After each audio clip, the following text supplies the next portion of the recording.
C'est le moment de suivre le journal en langue française, dont voici d'abord les principaux titres.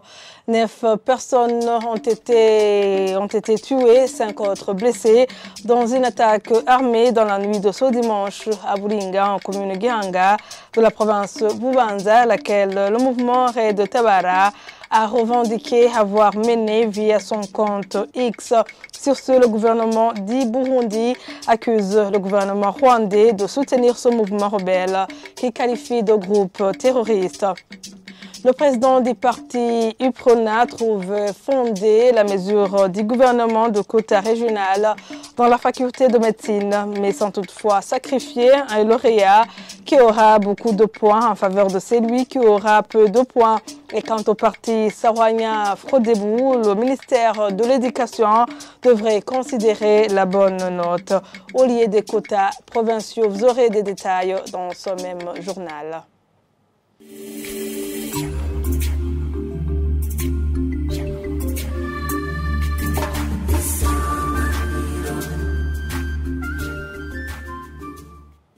Page sécurité pour ouvrir ce journal.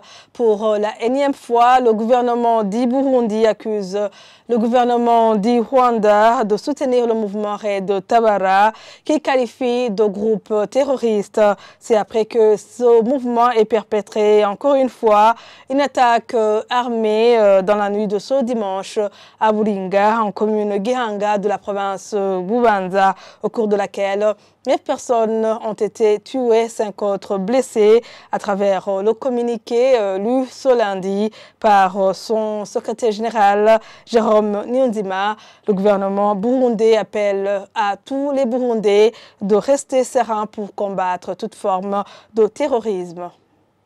En date du 25 février 2024, vers 21h30, des terroristes du groupe Red Tabara, armés de fusils, ont attaqué un ménage en plein deuil dans la localité de Buringa, en commune Gihanga, en province de Bubanza. Cette attaque lâche a occasionné des dégâts humains et matériels dont le bilan se présente comme suit. Dégâts humains. 9 personnes mortes sur le champ, parmi elles 6 femmes et 1 militaire qui intervenait pour secourir la population. 5 personnes blessées, parmi elles 3 femmes. Dégâts matériels. Un véhicule incendié avec la dépouille mortelle qu'il transportait à la morgue. Un autre véhicule et une moto garée sur place incendiée. La permanence du parti CNDD-FDD vandalisée. Le gouvernement du Burundi condamne cet acte ignoble et barbare contre une population innocente surprise en pleine circonstance de deuil. Le gouvernement du Burundi présente ses condoléances les plus attristées aux familles qui ont perdu les leurs au cours de cette attaque terroriste et souhaite un prompt rétablissement aux personnes blessées. Le gouvernement du Burundi déplore encore une fois le comportement du Rwanda qui entretient, entraîne et arme le groupe terroriste Red Tabara qui ne cesse d'endayer au Burundi par des attaques ciblant des populations innocentes et exige l'extradition du cerveau de ce groupe terroriste hébergé au Rwanda. Le gouvernement du Burundi réitère son engagement à préserver la paix et la sécurité et demande au comité mixte de sécurité de redoubler de vigilance afin de prévenir et déjouer de tels actes qui ne font qu'endeuiller le peuple burundais. Le gouvernement du Burundi réitère son appel à tous les Burundais pour faire un front commun contre toute forme de terrorisme et communiquer aux autorités compétentes tout mouvement suspect. La préservation de la paix est une responsabilité citoyenne et patriotique. Entre-temps, le mouvement rebelle Red Tabara a revendiqué avoir mené cette attaque via son compte X. Ce mouvement dit avoir attaqué les positions militaires et non les civils.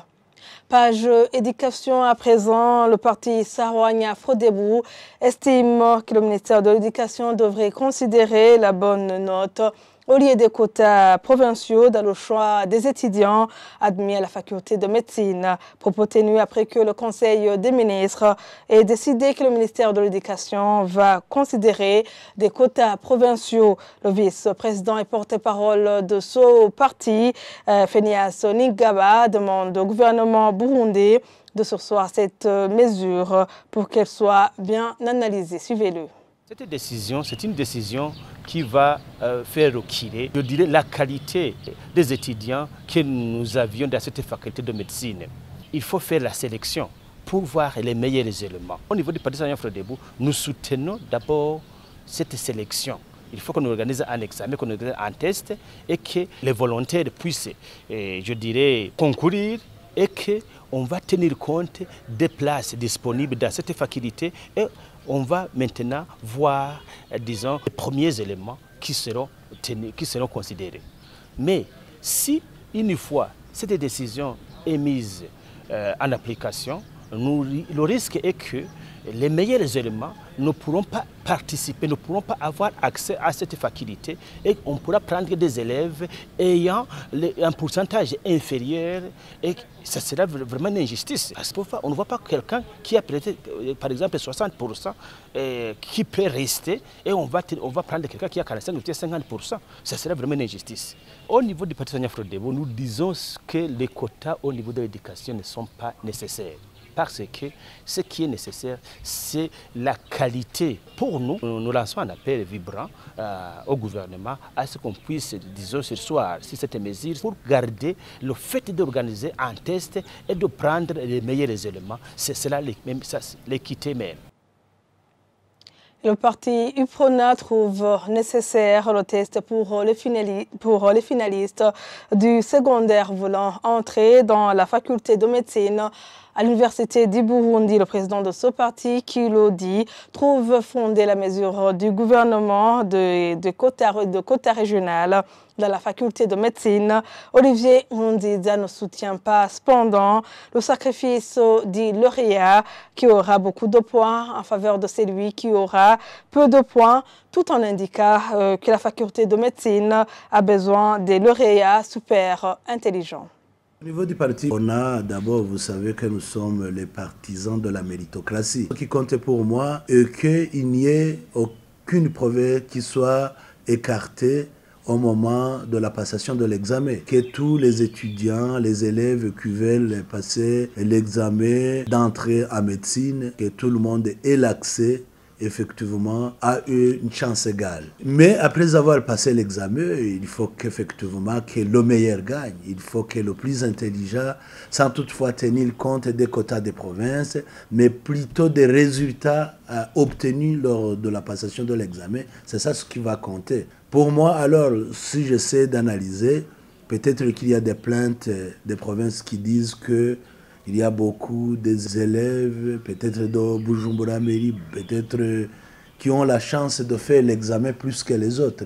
Là, effectivement, il faut résoudre ce problème pour que toutes les provinces aient la chance de passer l'examen. Mais pour moi, ce qui compte, après l'examen, il faut alors analyser le résultat. Si par exemple, on a amené 5 élèves de la province de Bujumbura, 5 élèves de la province d'Itega, 5 de la province Butanyerera, au moment des résultats, et que par exemple, les 5 de la province Bujumbura ont eu des résultats plus que d'autres de la province d'Itega ou Buhumuza, que ces élèves ne soient pas exclus suite à leur provenance de la province. Non, qu'on regarde exactement des résultats obtenus lors de la passation de l'examen.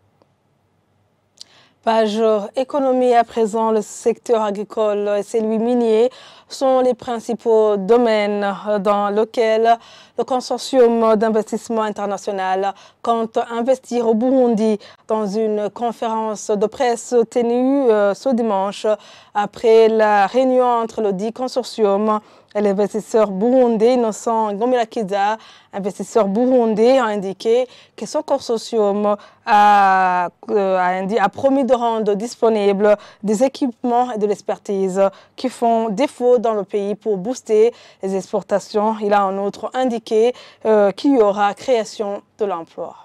La demande s'appuyer surtout sur le transfert de technologie. Je pense aux équipements surtout et à l'expertise qu'on n'a pas ici beaucoup.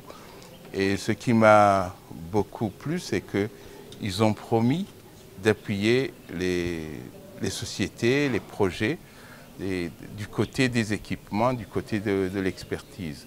C'est une chose qui qui m'a plu. Et surtout, l'innovation que j'ai remarquée, c'est qu'il y a plusieurs projets qui étaient présentés. Et des fois, ils avaient l'interconnexion. Et les investisseurs, ils ont promis de faire en sorte qu'ils peuvent investir globalement pour que tout le monde puisse avoir son compte. Par exemple, beaucoup qui demandaient tracteurs, un projet qui demande un tracteur ou 2 ou 10, un autre qui demande encore un tracteur. Ils ont dit, écoutez, on peut créer un parc de 500 tracteurs qui sera là et qui va aider tout le monde à la fois. Donc tout le monde peut bénéficier de ça au lieu de donner un tracteur pour quelqu'un et puis un autre pour l'autre. Donc le parc, par exemple, des équipements agricoles peut être au service de plusieurs entreprises à la fois. En général, c'est le secteur agricole et le secteur minier. Vous savez que les deux secteurs dans le pays, ce sont des secteurs qui font partie des priorités du gouvernement. La discussion était plus axée aux cultures ou aux produits exportables. Donc, ce qu'il nous faut encore ici au Burundi, parce que vous savez que la balance des paiements du pays est déficitaire.